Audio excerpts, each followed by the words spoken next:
Bonjour et bienvenue sur Boulevard BD. Aujourd'hui, Sa Majesté des Ours, tome 2, nous tomberons ensemble.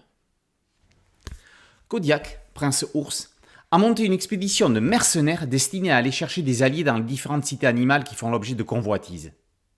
Mais le périple a mal tourné. La troupe a été séparée par un éléphant de pierre revenu à la vie, mais rapidement abattu par une volée de flèches venue de nulle part. Kodiak est recueilli par une panthère à la tête d'une meute de singes. Nyx, la loutre, et Ifrit l'humain ressuscité ont disparu dans la jungle après avoir échappé à l'éléphant. Leurs compagnons tentent de les retrouver tout en fuyant leurs chasseurs. Le royaume de Sobiac, roi-dieu crocodile, est l'arène de tous les dangers.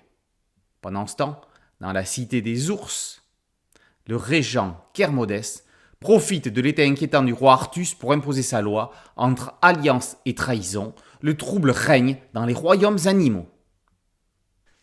Créé sur une idée originale d'Olivier Vatine, qui a réalisé le storyboard du tome 1, Sa Majesté des Ours a tout d'un seigneur des anneaux animaliers. Un danger, une bande d'individus d'horizons divers, une expédition dans des royaumes dangereux, tous les ingrédients sont réunis pour de la grande aventure comme on aime.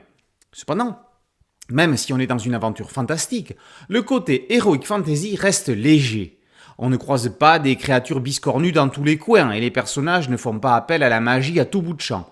Il y a du fantastique, certes, mais utilisé avec parcimonie et comme seul élément de rebondissement. Le scénariste Dobbs a les mains complètement libres dans ce tome 2. Il met les personnages dans des situations inextricables, ne leur épargnant rien. Un conseil, ne vous attachez à personne. Comme dans Game of Thrones, ce n'est pas parce que l'on est un des personnages principaux qu'on va s'en sortir sans encombre jusqu'à la fin. À travers ces animaux et l'humain qui partage leur voyage, Dobbs en dit long sur la nature humaine. Au dessin, Didier Casgrain est éblouissant. Il n'a rien à envier à Juanjo Guardino. Ces animaux humanisés sont d'aussi bons acteurs que ceux de Black Sad. Comme on l'a dit pour le tome 1, la série pêche par ses couleurs trop sombres, c'est justifié dans certaines scènes, mais pas partout. Les lions ont eu leur roi, les ours ont à présent leur majesté. Les griffes sont affûtées et les crocs sont acérés.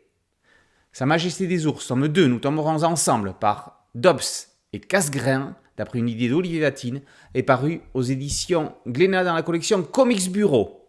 Boulevard BD, c'est un podcast audio et une chaîne YouTube. N'oubliez pas de liker, de partager et de vous abonner. A très bientôt sur le Boulevard BD. Ciao.